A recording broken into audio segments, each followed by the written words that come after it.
walking by the fence, maybe selling contraband. You got individuals right now that are engaged in gambling, and the volume, two, three, there's four gambling tables going on right now.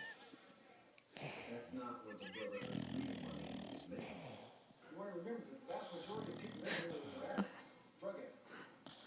So every money, all money that they get their hands on, from their families, money that they make at their little jobs, whatever it might be, they use to facilitate their addiction.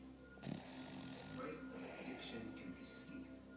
Behind bars, heroin, meth, and marijuana are worth 3 to 4 times their value on the streets. A single cigarette can cost as much as $40. The supply is tight, but inmates continue to find ingenious ways